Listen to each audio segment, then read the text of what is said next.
Guys, how's everyone doing? Today we're going to do something a little special. We're going to have a conversation with Craig.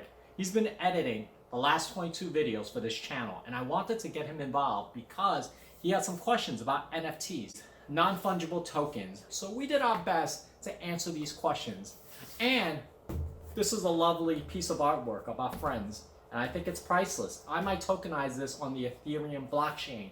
But all kidding aside, I do want to let you know that it is an interesting topic of what we got going on today. You might learn something, and if you find the video helpful, give us a thumbs up, subscribe, and we look forward to sharing more knowledge with you on this channel. I will have timestamps below in case you want to skip around and see what we spoke about during this conversation. I do have one other point. It is Metakovan who paid $69.3 million for Beeples' first 500 days, not Metakovan. I just did not have my glasses. So, with that said, let's get into today's video. So, what exactly do the words an NFT mean? Non-fungible token. So non is Roman, I think, for not fungible. Meaning, the word fungible means a copy or replaceable. So non is the negative of it. So I'm trying to break this down like an SAT example. So it means that non-fungible, you cannot make a copy, or meaning there's no replacement of this specific token. A token is just something that you create on the network that identifies this specific, whether it's artwork, a dollar bill, it's just a representation. The token becomes a representation of this artwork or piece of item that has value. So the reason why I wanted to approach you about NFTs is because I have a lot of people who say NFTs to me on a daily basis. Now, I'm not sure if they know what it is. I think it's very like a good buzzword at the moment. But I'm not quite sure if people know exactly what NFTs mean and how powerful they can be. Well, there's one guy who totally believes that he paid $69 million for the work of, you know that guy Beeple? B-E-P-L-E, Mike?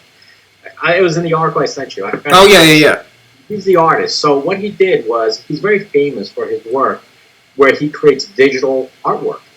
And this guy, Metakovan, that's his name, Metakovan. But he is supposedly a demigod of cryptocurrency. So he paid $69 million in an open bid for Beeple's work. There's this one piece of work which is called the first 500 days, where he took, so this guy, Mike, whatever, Beeple, that's his call name, just like Frugal Power is my thing. Yes. I am, you know? He took a collage. You know how you took the collage of our first videos? Yes. He took a collage of his first 500 artworks, and he merged it together, and he calls it the first 500 days. And that's what sold for $69 million, $69.2 million. So it's close to $70 million.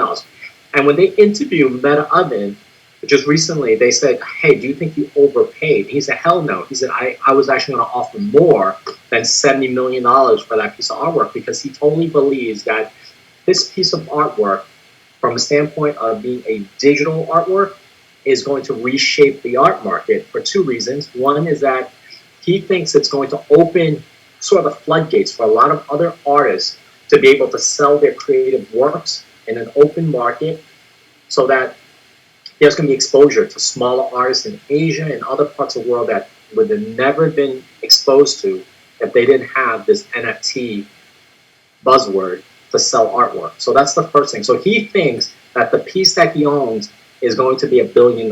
He says, $69 million is cheap. And so he thinks it's worth $1 billion out of gate. He thinks 69 was a cheap number that he paid for it. And then he was even prepared to pay more. And he was happy that it was only $69 million. Okay, so that's great. The second thing is that he feels that the way NFT is going is that it's opening a market.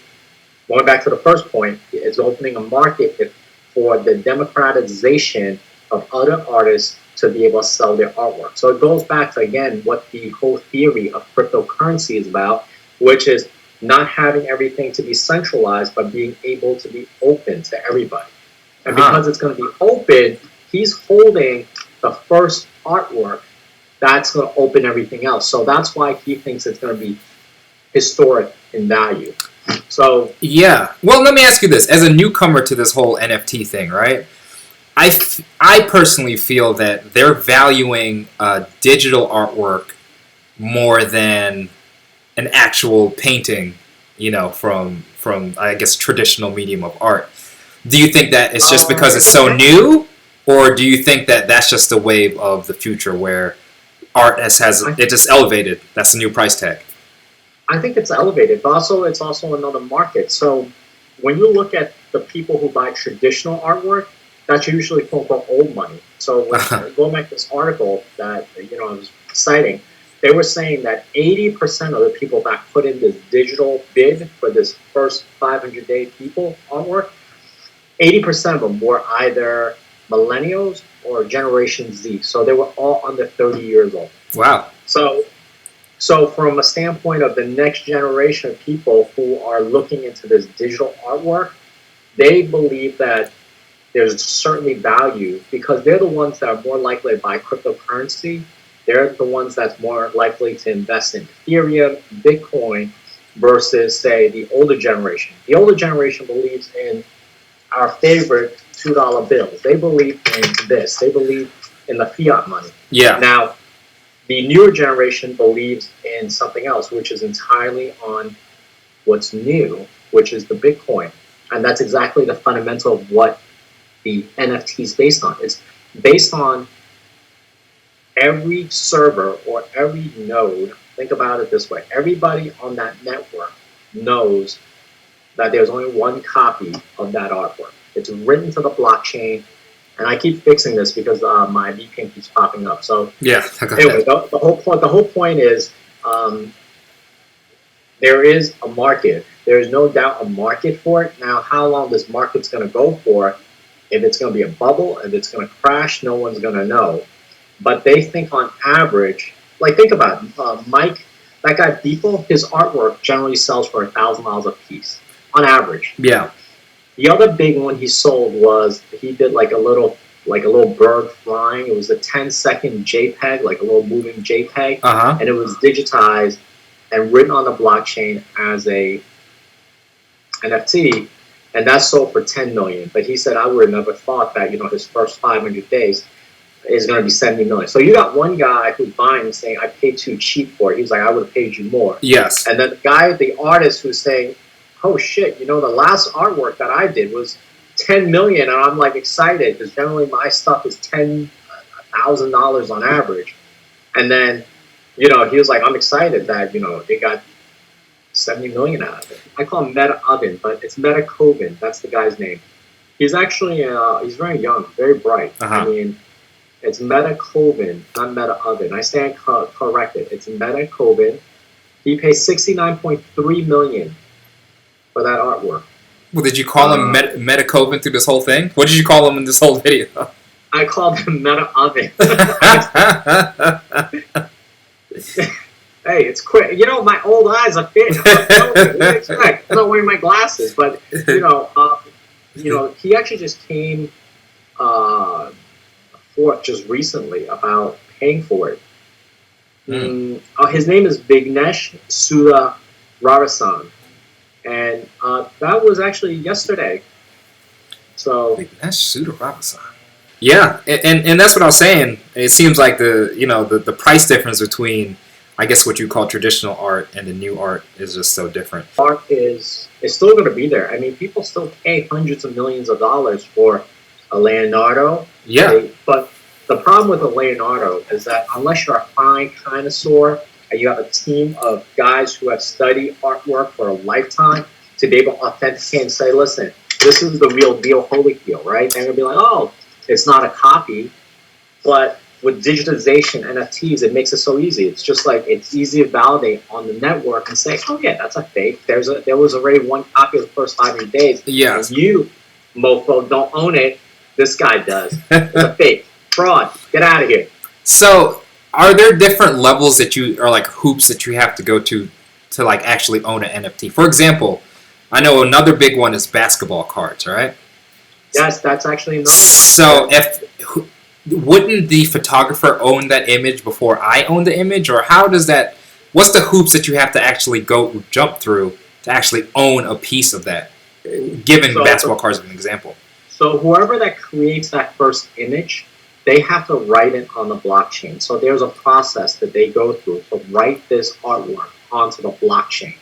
That's the technology that kind of keeps a record of what this piece of artwork is about. So after it's written to the artwork, once that artwork is written to the blockchain on the network, then it shows who's the owner. So the original owner could be you. You know, you take a picture of us together and we can NFT the baby, we can digitize it, we could create it as a non-fungible token of us talking. This is our first name, you know, Edit Master and Frugal Power together, you know. And then after that's done, what you do is you can actually sell it. And when it's sold, it writes again. It's a ledger. So think about it as a ledger. So you write on the next line, or you know how you keep a ledger? It says it's sold from Edit Master to Frugal Power for X amount of value. So everybody knows how much you pay for it. So it's not like a big... Yeah. The whole thing, there's two concepts. One is decentralization, and the second one is democratization. So the decentralization means that just everybody on that network, in your village or whatever you want to call it, knows what the fact is, because everybody has a copy of that ledger. The other part of democratization is that it's trying to open up markets. So it's opening up that not only a select few who controls the power and the authority will have that information. So, you know, for God's, just using that Beeple example, so in a traditional artwork, you're talking about, okay, there's only one copy of Mona Lisa sitting in the Louvre. But how would you know if there's another copy? I actually have a copy of the Louvre here. Hang on. I bought it back from France, but it's a fake copy that I got the damn gift shop, though. Yeah. And it's for like 14 euros. It's not the real deal. I would think not. But you know, so think about it. If no one knew, so as an example, I go to some village, some far-fetched village out in God knows where, and I'm telling them, this is the real Mona Lisa that I have. But they don't have the knowledge to know how do I authenticate this is the real thing, because they don't. There's no specific knowledge. They can't carbon date it. They can't really say, this is the paint that, you know, of the time that Leonardo was painting. For sure. There's no specialist. But if this was an NFT and a digitized Mona Lisa, and somebody just goes in and they log into their blockchain, they'll be like, oh no, the original owner is this dude that says, you know, he's owned. Think about it. This is Leonardo's grandson or great grandson that owns it, and then you're not Leonardo's grandson. And the way they actually have it, I mean, I'm simplifying it, is that there's going to be passwords, there's going to be security on it. But overall, there's going to be, it's going to show who the owner is. It's going to tell you when the last transfer was, who owns it, and that's really how it is. I mean, there's really no copy. I can't really go and run this by a Xerox machine or a copy machine and say, hey, I got the real Leonardo. Yeah, absolutely. But yes, baseball cards and all that stuff, that's big. I mean, what was that? What was the college hoops, the one that they were digitizing all the NBA pieces? You talking the company? I know Topshot, I believe it is. Topshot. Yeah, Topshot. If you take a look at that article I sent you, they actually made, when that article was made, was written, this was like 2 days ago, they went back 6 weeks. They said in the last 6 weeks, Topshot has sold over $300 million worth of these NFT clips. Yeah. So it's a big market because, I mean, here's the thing. What's the difference between somebody getting that original clip and saying, oh, that's the original? Yes, there's an original. But is there really value to it when I can really see that same clip on ESPN? Yeah, exactly. And that's what I'm kind of having a hard time translating. Like, what's the value of me paying? Okay, so I pay for this clip and I own, you know, LeBron James dunking on, you know, James Harden or something. ESPN is going to play that clip 1,000 times. I can find that same clip on YouTube why is it valuable for me to own it now?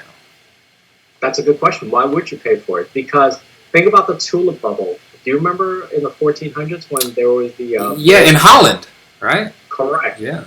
Because everybody was looking for the most exotic type of bulbs, and these things were going. That was the tulip bubble, and after a while, people were just like they were selling out homes, everything, just to buy like the most exotic potential.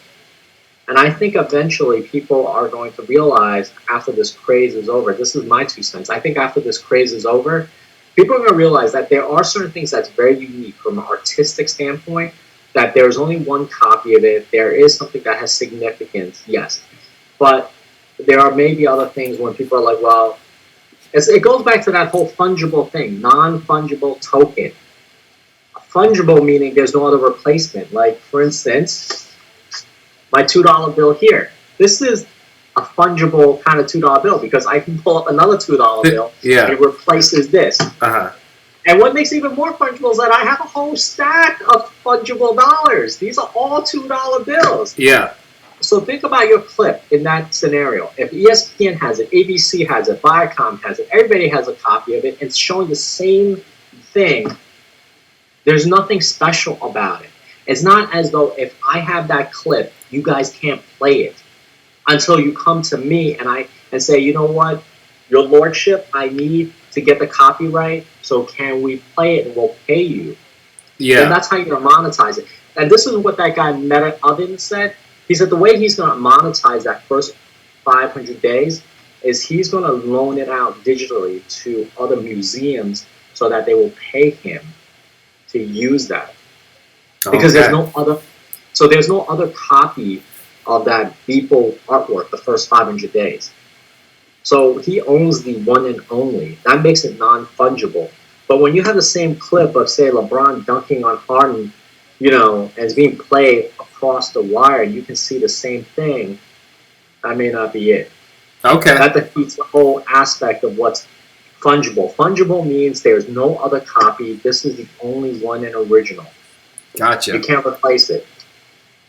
So it seems like they're still trying to figure out the market. They're making a whole bunch of things NFTs, but I feel like some definitely are going to make the mark, and some definitely just I've yet to kind of find the value. I guess it's kind of the same with cryptocurrency, huh? It's like there's some, you got everything. Yes.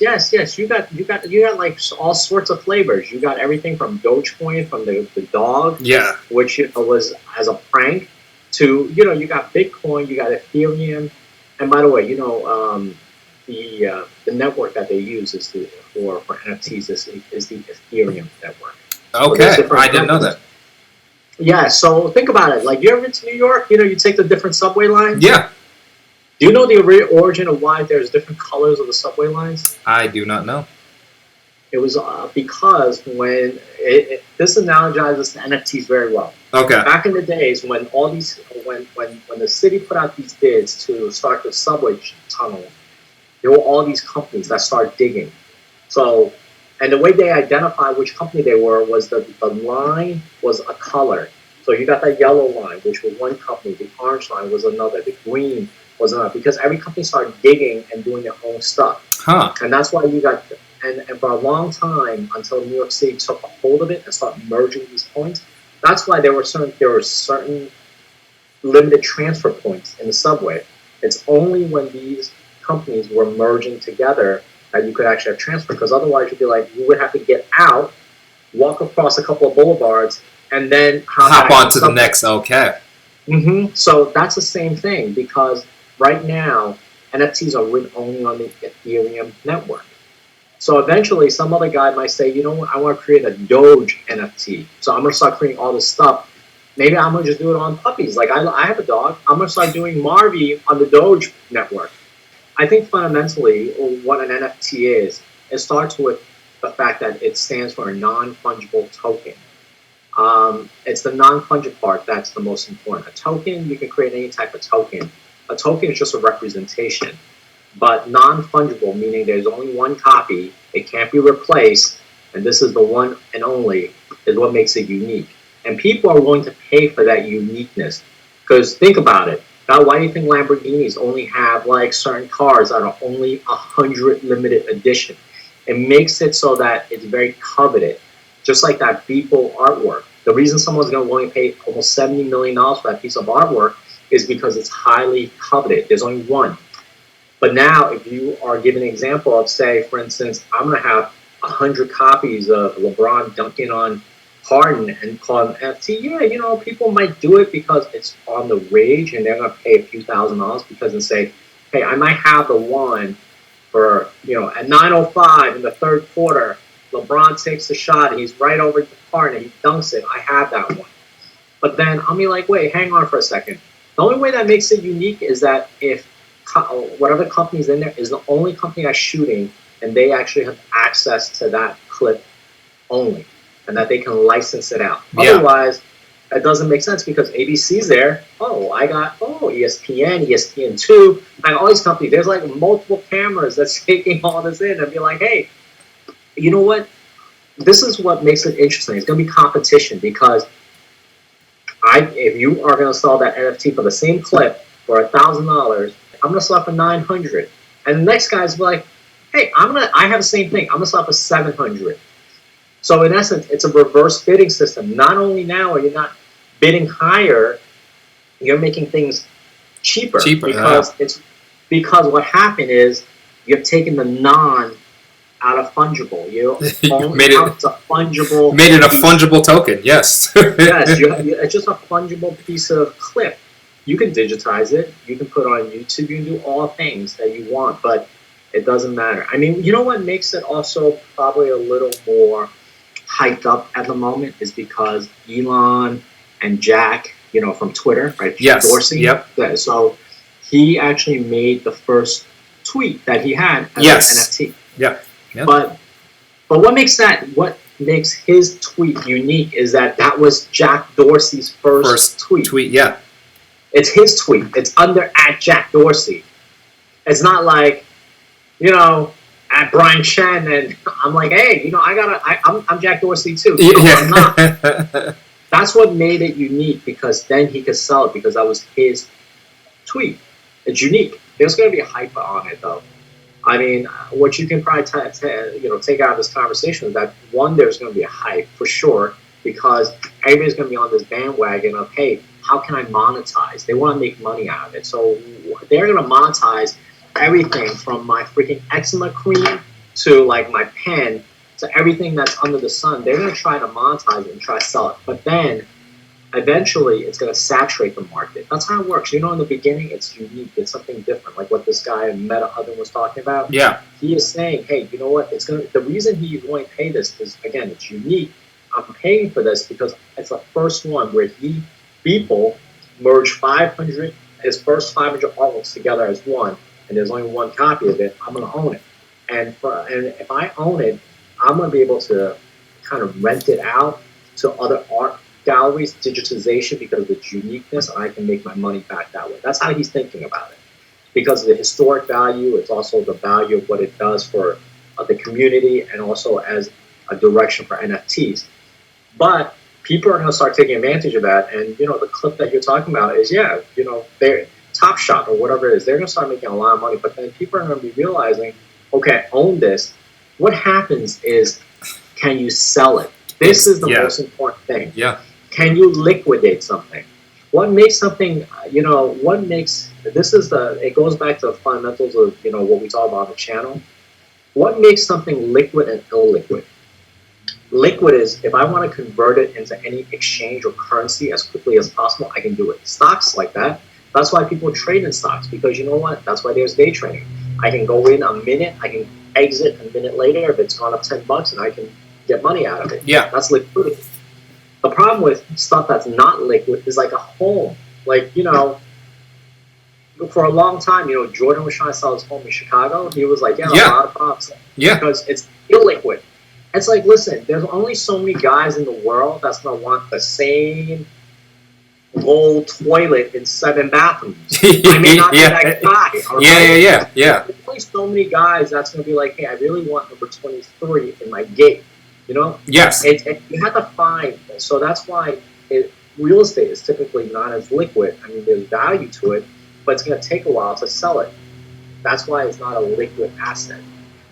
The whole point is when people are going to try to sell these things in the future, they're going to realize people are going to be like, okay, all right, I might sell the first few, especially like if there's significance like Kobe and certain historic value or certain things. There's going to be value to it. But what if it's like the same shot, like I was saying, on ESPN? I can get the same thing, and why would I want to do that? What, you want $1,000 to watch this thing? Well, there's other 5 guys have the same thing. Why am I going to pay you $1,000? Yeah, I just recorded it off my phone. Why is that important? Yeah. And here's the other thing, too, about digitalization and creating the NFTs. It's not like there's only one person who can digitize that. Eventually, somebody and everybody, it's the whole democratization, right? Yes. It means that it's open to everybody. So if I get the same clip, I might not be Topshot. I could be like the best shot. I'm going to open a company called the Best Shot. And I'm going to work with ESPN and be like, hey, you have that clip, right? Let's work together and let's digitize it and make it an NFT. But now, instead of selling for $1,000, let's just sell for $500, because you know what? We can sell to 2 people. Yeah. And I can make the money. Why wouldn't I do that? And as a collector, I'll be like, oh, well, I may not want to spend $1,000. I can get, if I'm going to get the same thing, it's replaceable. It becomes replaceable. And that's why it doesn't become fungible anymore. Yeah. I feel like for every market, there's a black market. So there is going to be a black market. I'm telling you, eventually, anything that's done well, people are going to copy it. From Louis Vuitton bags, Nike Air Maxes, everything under the sun, we're going to copy it. Yeah. There's no stopping the ingenuity of humankind. Oh yeah, absolutely. Because the goal is to make money. Because if there's such a demand for it, chances are it might go a couple of years, and then you'll see that it might turn into the tulip situation. So yeah, while you're at it, I mean, you could. But then again, you know what they talk about, right? There's this is almost like a game of was it Game of Thrones, right? So there's this guy. He talks about the winters of cryptocurrency. He thinks the winter is coming. It's every 4 years. This guy has created a couple of companies, and I forgot his name. But they interviewed him. He was like, it's almost like, Game of Thrones. There's an impending winter coming because it goes like this: cryptocurrency goes up. The last time it was $10,000 for a coin for Bitcoin. Then it came down to 1,000. Yeah. Then it came down, and then it kind of came back up to wherever we are, which is about 5,000 and higher. But eventually, there's going to be certain things that's going to happen. It might go to 100,000 or 1 million, but it's not going to be now. It's not going to. It might be in 20 years. And the other thing that's interesting is because there's 2 things that you really have to know about Bitcoin is that because there's a cap on the number of coins. That's what makes it unique. Yeah, exactly.